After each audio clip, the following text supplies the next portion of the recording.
séculos.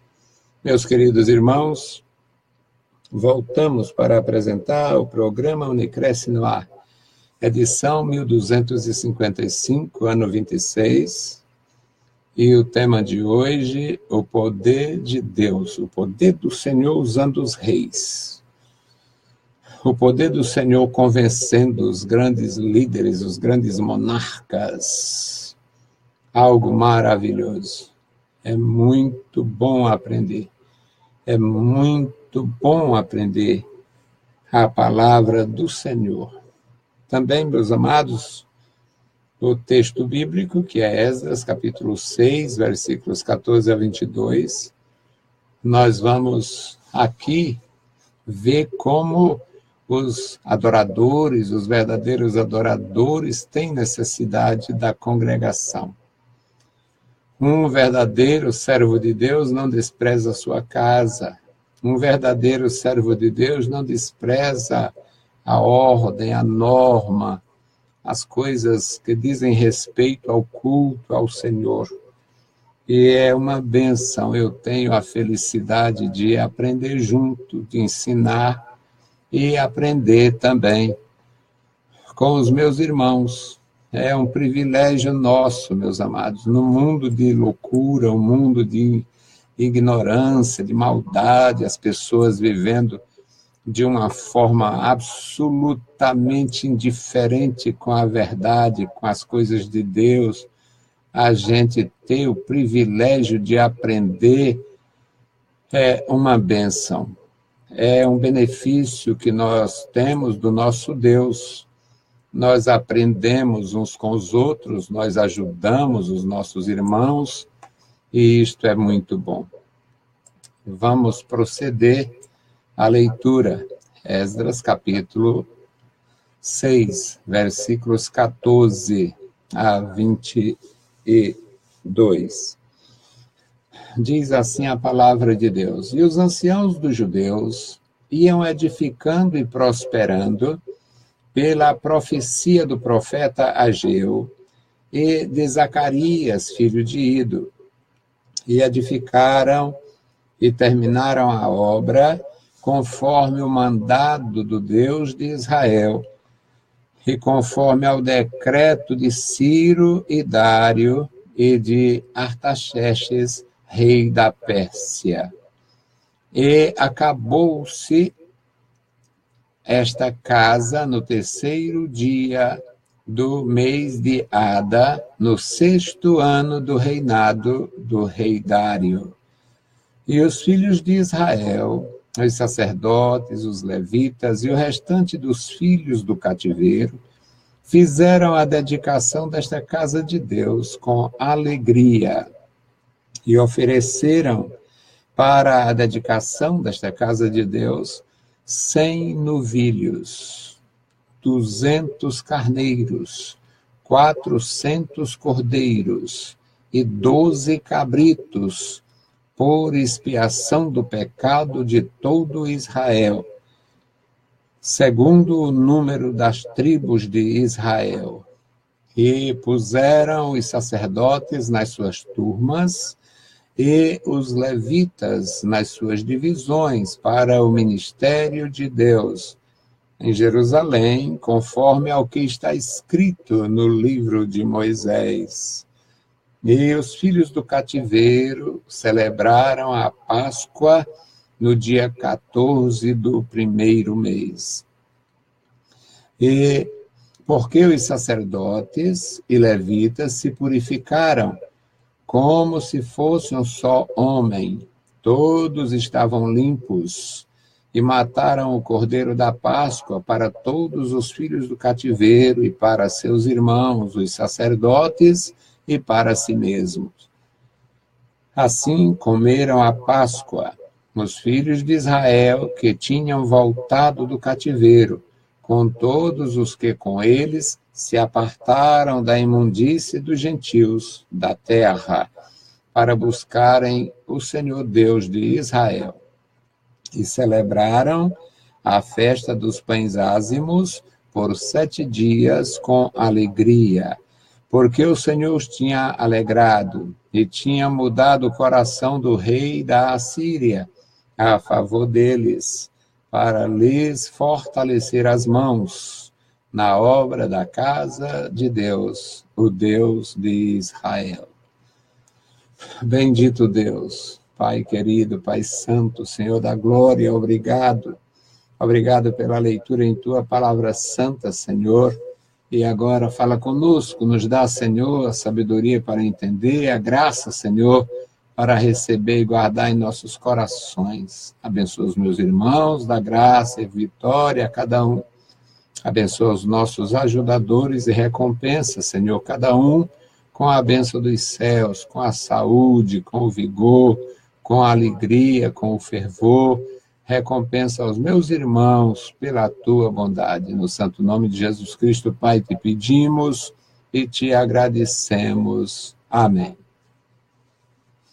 Meus queridos irmãos, esta leitura que fizemos é a continuação do tema de segunda-feira, mostrando a fidelidade de Deus, mostrando a bondade de Deus com os seus servos e a sua fidelidade no que diz respeito às profecias.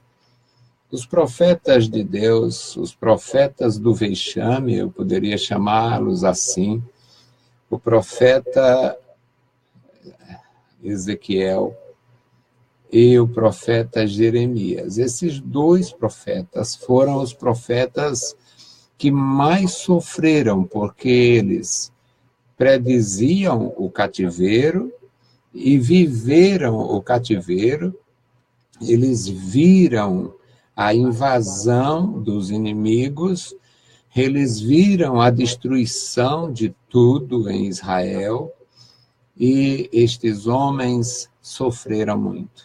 Primeiro, porque a missão deles era dizer o que Deus ia fazer. E o que Deus ia fazer era muito triste, era muito trágico, porque o povo havia se afastado. Os filhos de Israel haviam escolhido caminhos que não são bons, haviam se dedicado ao mal, muitos se tornaram idólatras, portanto, pisaram a lei de Deus.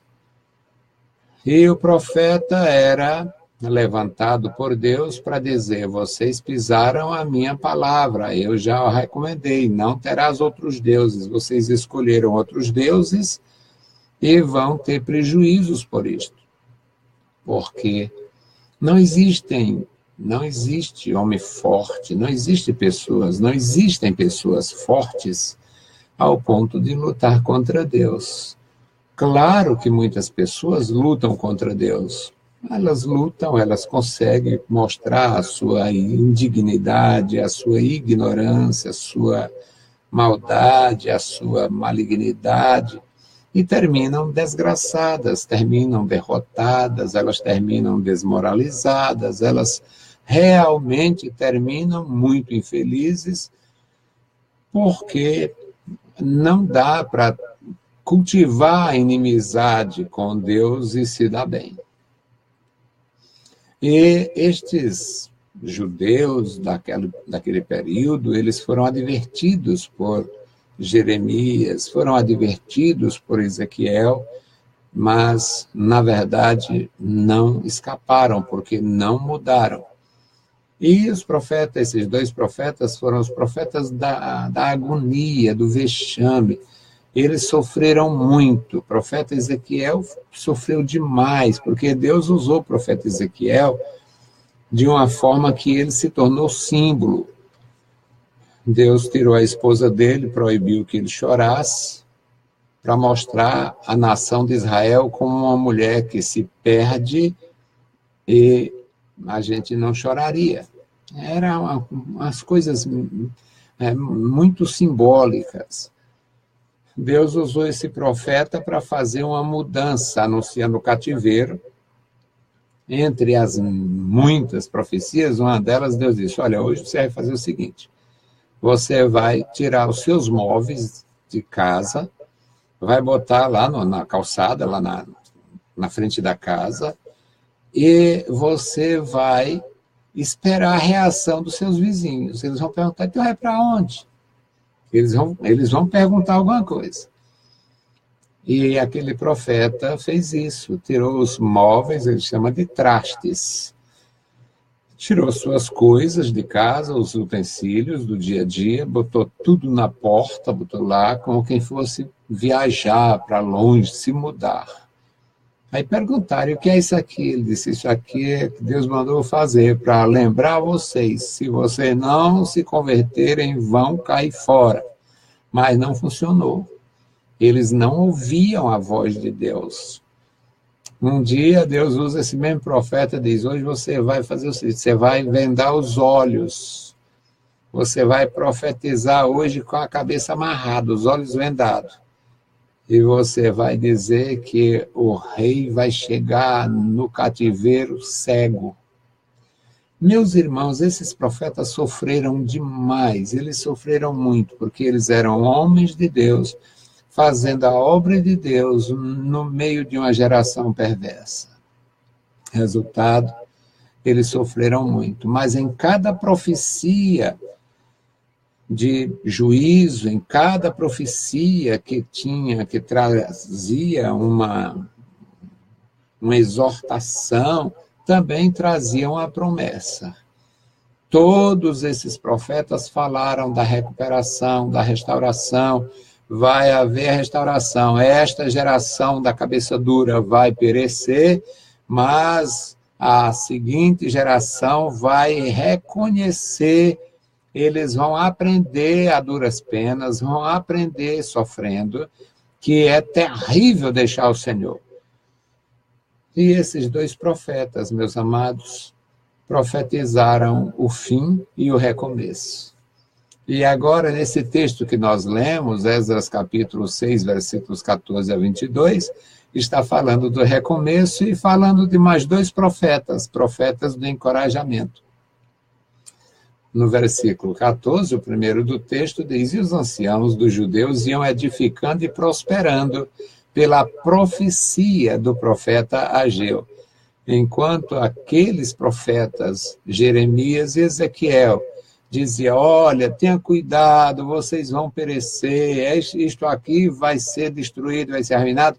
Esses aqui diziam, o profeta Ageu dizia, olha, tenha coragem, trabalhe com empenho, se esforce mais, Deus vai dar vitória, nossos inimigos não vencerão, nós vamos sair vitoriosos. Depois Deus levanta, ainda nos dias do profeta Ageu, Deus levanta o profeta Zacarias, filho de Ido. E estes profetas passaram a encorajar a liderança. Eles passaram a encorajar a sociedade, aquele resto de gente, aquele sobejo de nação destruída. E eles foram edificando. O versículo 14 conclui dizendo, e edificaram e terminaram a obra conforme o mandado do Deus de Israel, portanto, do jeito que Deus disse que ia acontecer, estava acontecendo. Veio o cativeiro, a destruição e agora a reconstrução. Por isso ele diz, conforme o mandado do Deus de Israel. E conclui dizendo, e conforme ao decreto de Ciro, e Dário, e de Artaxerxes, rei da Pérsia. Ou seja, o poder de Deus, usando esses monarcas. Ciro, o Corexe, foi o que autorizou, ele pôs fim ao cativeiro. O Dário, como um persa que respeita as decisões do antecessor, confirmou o decreto de Ciro e Artaxerxes confirmou a iniciativa dos dois. Portanto, Deus usa neste aspecto 3 monarcas seguidos, o que o Ciro fez, o Dário manteve e o Artaxerxes confirmou. E era Deus trabalhando. O versículo 15 diz: e assim foi terminada a casa, foi terminada a obra no terceiro dia do mês de Ada. Corresponde ao mês de abril, final de abril, começo de maio do nosso calendário. E esta conclusão se deu no 6º ano do reinado de Dário. Dário estava no reino quando esta casa foi construída.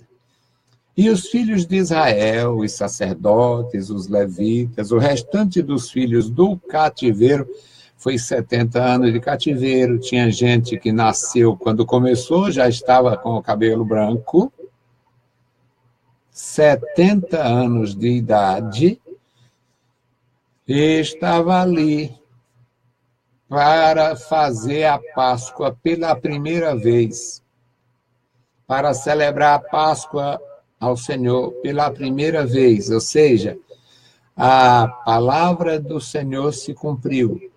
Durante aquele período de desvio, Deus, que é sábio e santo, Deus sabe que a terra precisava de descanso. Então, Deus decretou o sábado da terra. A cada 6 anos semeado, a terra ficava 1 ano sem ser cultivada. Uma nação agro-pastoril, isso poderia parecer um absurdo. Se a nação vive do que ela colhe, do que ela planta, do que ela tem como cultivo da terra, ela ficar 1 ano sem semear, o 7º ano ela não semeava.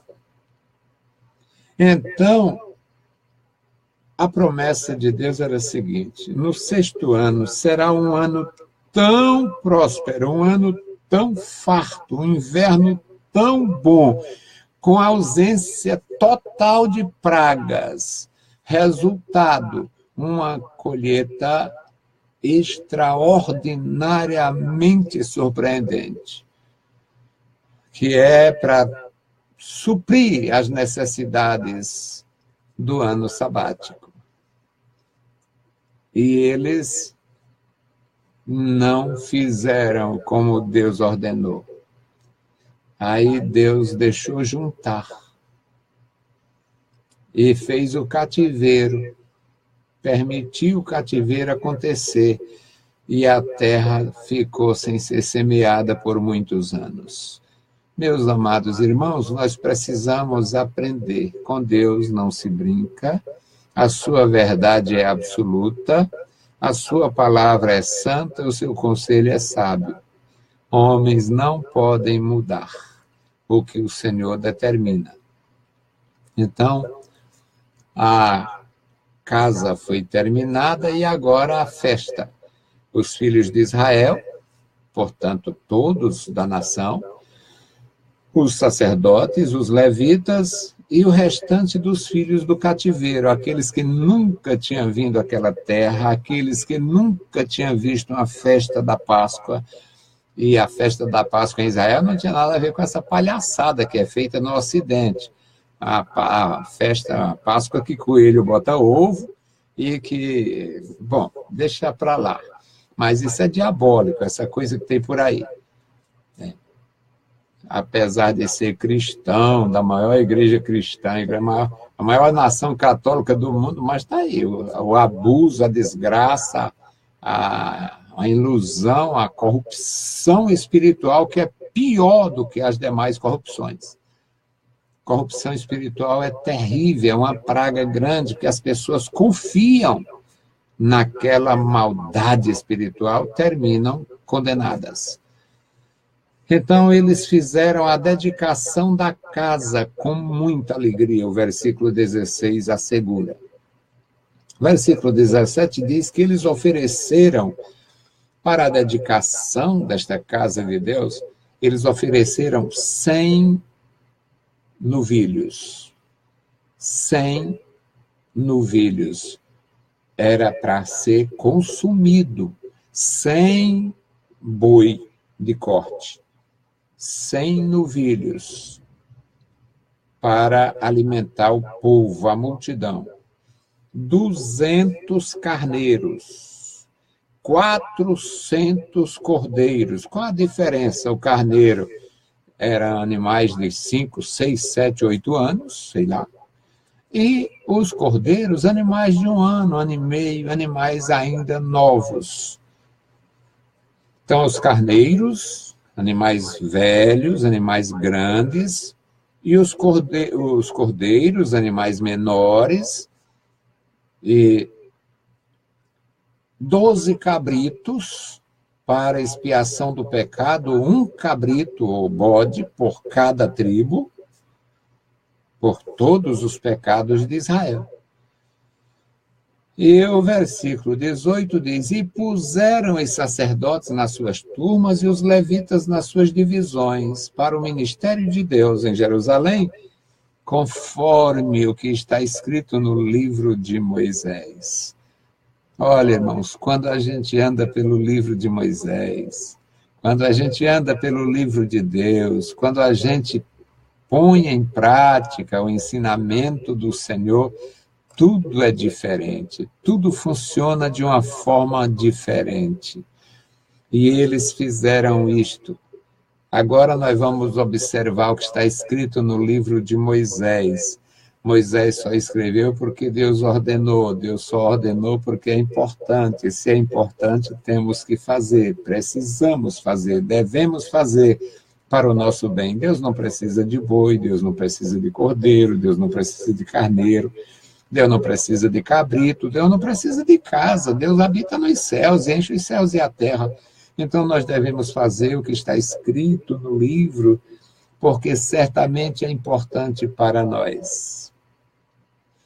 No versículo 19 diz: E os filhos do cativeiro celebraram a Páscoa no dia 14 do primeiro mês. Ou seja, do jeito que foi celebrada a primeira Páscoa lá no Egito, ainda na terra do cativeiro, Deus tira o povo do cativeiro na terra do norte, traz esses filhos do cativeiro inexperientes e faz eles observar o que Moisés tinha escrito há mais de 1000 anos.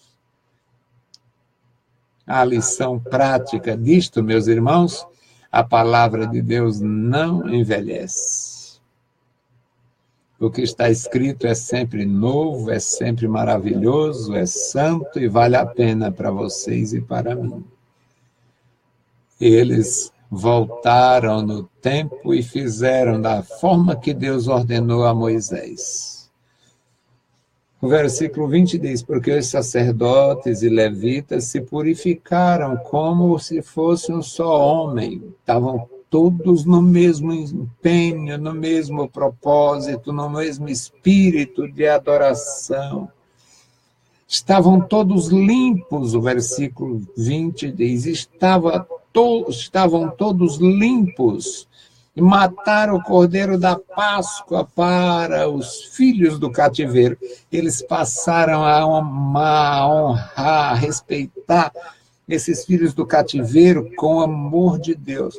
Como quem diz, Deus está agindo aqui por causa destes filhos do cativeiro que receberam a palavra, receberam a promessa, e Deus, na sua fidelidade, está cumprindo fielmente, cabalmente.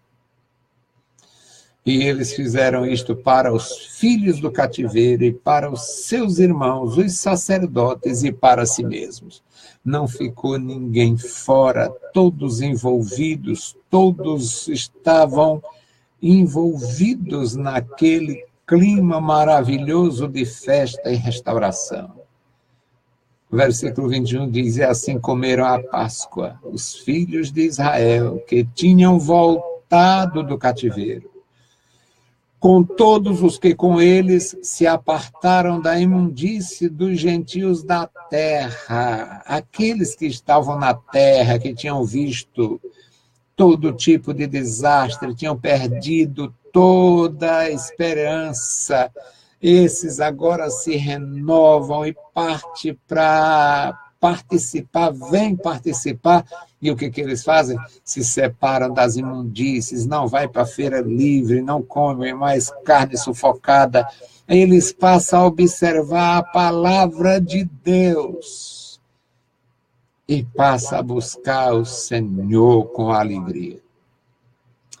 No 22º, aqui nós concluímos e diz: e celebraram a festa dos pães asmos por 7 dias com alegria. Nunca tinha acontecido nos 70 anos, quase 80 anos. 70 anos de cativeiro e mais alguns anos até a construção desta casa de Deus. Nunca eles tinham feito. Então fizeram por 7 dias com alegria, e diz o texto, porque o Senhor os tinha alegrado e tinha mudado o coração do rei da Assíria. Essa referência ao rei da Assíria, na verdade, é porque aqui o autor se refere a toda aquela região da Síria, do Iraque, do Irã, que era tudo o reino da Pérsia nesse período. Mas a Síria era a maior terra, era ali a região total dominada pelos persas. E diz que Deus mudou o coração do rei da Assíria a favor deles, para lhes fortalecer as mãos na obra da casa de Deus, o Deus de Israel. Quando Deus promete, ele cumpre. Deus é fiel. Deus faz, meus amados irmãos, porque é da sua natureza amorosa fazer o benefício. Ele é fiel. Que Deus abençoe os meus irmãos, que Deus abençoe suas vidas, nossas vidas, que nós possamos acreditar e buscar a presença do Deus de Israel, aquele que promete e cumpre fielmente. Não importa quem esteja no poder. Não importa quem esteja no comando. Humanamente falando, não importa, porque o nosso Deus tem o poder absoluto. Bendito Deus, Pai Santo e querido, Senhor da glória, estamos em Tua presença. Obrigado pela Tua igreja. Obrigado pela minha participação nela, obrigado pelos meus filhos na graça, obrigado pelos meus irmãos em Cristo, obrigado pelos meus ajudadores, obrigado, meu Senhor, pela vida, pela paz, obrigado pelo pão, obrigado, meu Senhor, pelo Teu Espírito, Senhor, obrigado pela adoção, obrigado, Senhor, pela Tua família maravilhosa. Obrigado pela nossa igreja, obrigado, meu Senhor, pela Tua bondade, obrigado pelas Tuas mãos estendidas sobre nós. Querido Senhor, ouve a nossa oração. Nós oramos, nós agradecemos no santo nome de Jesus. Saudamos a todos com a paz de nosso Senhor Jesus Cristo. Se o Senhor permitir, voltaremos amanhã. E logo mais, às 21 horas, nós estaremos na outra emissora. Amanhã voltaremos com mais uma conexão da Rádio Metropolitana e o Face. E logo mais às 21 horas estaremos sem conexão com o Face, com as redes sociais, mas estaremos em conexão com a igreja. Deus abençoe, leiam a Bíblia Sagrada e a graça de nosso Salvador repouse sobre vós. Amém.